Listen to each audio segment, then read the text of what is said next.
विश्वासाच्या जोरावर सुज्ञ मतदार सुशिक्षित उमेदवार रेश्मा राजू गायकवाड यांना विजयी करणार. माजी उपनगराध्यक्ष राजू गायकवाड यांना विश्वास. खोपोली नगर परिषदेच्या निवडणुकीत आता प्रचार सुरू झाला आहे. प्रचाराचा धुरळा उडत असताना प्रभाग क्रमांक 14 मधील महायुतीच्या उमेदवार रेश्मा राजू गायकवाड यांना मतदारांचा पाठिंबा वाढू लागला आहे.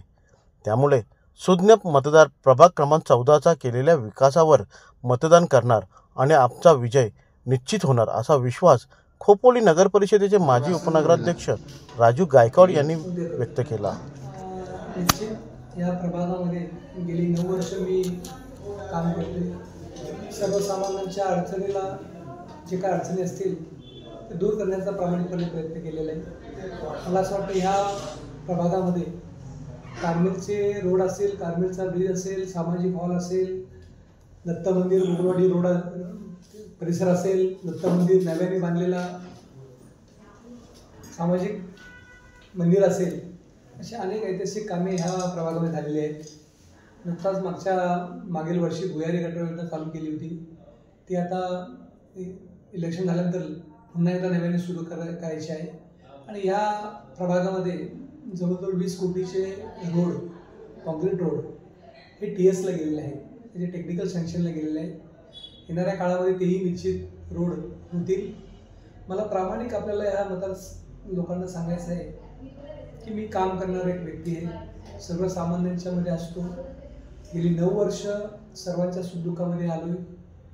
राजकारणामध्ये काम करत असताना अनेक अडचणी येतात, पण त्या दूर करण्याचं काम प्रामाणिक मी आणि माझ्या परिवाराने केले. माझ्या रूपाने माझ्या सौभाग्यवती रेश्मा काशीनाथ गायकवाड ह्या निवडणुकीला ह्या उभ्या आहेत 14 मध्ये सर्वसाधारण महिला म्हणून. आणि माझ्याबरोबर OBC गटाचे किशोर अनंत पाटील हे आहेत आणि नगराध्यक्ष उमेदवार कुलदीपक शेंडे म्हणून हे या शहरातून निवडणूक लढवत आहेत. मला प्रामाणिक आपल्याला म्हणायचं आहे की ह्या मतदारसंघातले लाडके आमदार आदरणीय महेंद्रशेठ धुर्वे यांच्या माध्यमातून आम्ही काम करतो. त्यांचं एक विकासाचं विजन हा ठेवूनच आम्ही त्यांच्यावरती विश्वास ठेवून त्यांच्याबरोबर आज राहतोय.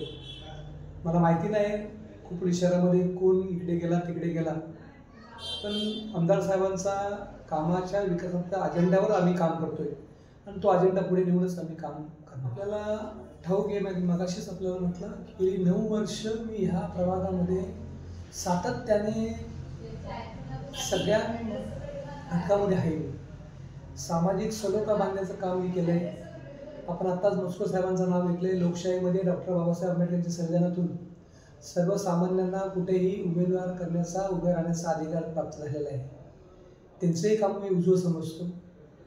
पण शेवटी लोकशाहीमध्ये लोक कौल देतील, जे काही सर्वसाधारण मायबाप जनता देईल ते स्वीकार करत असतं. आणि ह्या प्रभागामध्ये मायबाप जनतेला माहिती आहे की गेली 9 वर्ष राजू गायकवाड सुखदुःखाच्या पलीकडे कोरोनाच्या काळामध्ये माझ्यासारखा एक किडनी फेल्युअर माणूस मी फील्डला होतो. सर्वसामान्यांच्या सुखामध्ये होतो, दुःखामध्ये होतो. मला आठवत आहे आदिवासी बांधव माझे असतील आखाड्यामधले, वैयक्तिक त्यांना काय धान्य लागेल माझी पत्नी आणि मी स्वतः घरपोच केलेलं आहे.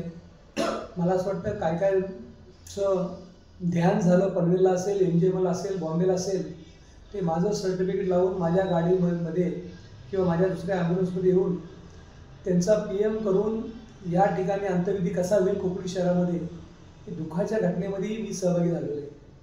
आणि या प्रभागातल्या लोकांना ठाऊक आहे की राजू गायकवाडनी 10 कामं सांगितली असतील, त्यातले मार्कलिस्ट आपण बघितली की 7 कामामध्ये मी लोकांच्या हृदयामध्ये गेलेलो आहे. आणि हे माझं काम आहे आणि हे काम उजवं आहे. आणि तिथपर्यंत लोकांना मी हे सांगतोय की मी काम केलेलं आहे, मला मत द्या. येणाऱ्या काळामध्ये ह्या प्रभागामध्ये 20 कोटीचे काँक्रीट रस्ते आपण बनवतोय. भुयारी गटर योजना झाल्यानंतर लगेच हे रस्ते आपण करतोय. ह्या प्रभागामध्ये वारकरी संप्रदाय फार मोठा आहे. ज्या काय आषाढी एकादशीला जे काय दिंड्या येतात, वस्तीला राहतात, त्यांना त्यांची गैरसोय होते.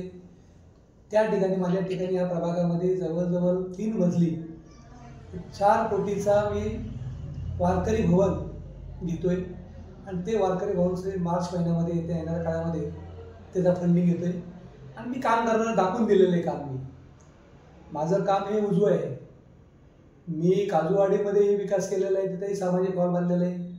मी दत्त मंदिर बांधलेलं आहे, मंदिर बांधलेलं आहे. मी समोरचा एक सामाजिक हॉल आमच्या महिलांसाठी केलेला आहे. तिथे महिला योगा करतायत, त्या ठिकाणी अनेक कार्यक्रम होतात आणि ते तशी विदाऊट मानधन न घेता आपण ते तशी कार्यक्रम सर्वसामान्यांसाठी ते सामाजिक हॉल खुले केलेले आहे. आणि कार्मेलची जी काही स्कूलला जाणारी आमच्या माता भगिनी आहेत, मुलांनी जातात, त्या ठिकाणी अडचण व्हायची आणि तोही कार्मेलचा ब्रिज नव्याने बांधून त्या ठिकाणी ट्रॅफिक डायव्हर्शन करून त्या ठिकाणी ट्रॅफिकची समस्या सोडवलेली आहे. येणाऱ्या काळामध्ये मला वाटतं जे काही रिटर्निंग हॉल असतील, लोकांच्या जे काही समस्या येतात आमच्या उषानगरमध्ये, समर्थनगरमध्ये, कार्मेल परिसरामध्ये, त्याकडे रिटर्निंग हॉल असतील, ते रिटर्निंग हॉल मोठ्या प्रमाणामध्ये त्याचंही काम मी हाती घेतलेलं आहे. ते निश्चित लवकर होईल. शेवटी लोकांच्या मनामध्ये काम करणारा एक व्यक्ती पाहिजे, ज्यांनी हजरजबाबी ठेवलं आहे ह्या वार्डामध्ये. मला असं वाटतं लोक त्याला विसरणार नाही. नक्कीच येणाऱ्या काळामध्ये मला माझ्या पत्नीला चांगल्या मताधिक्याने निवडून देतील असा विश्वास माझ्या कार्यकर्त्याला वाटतो.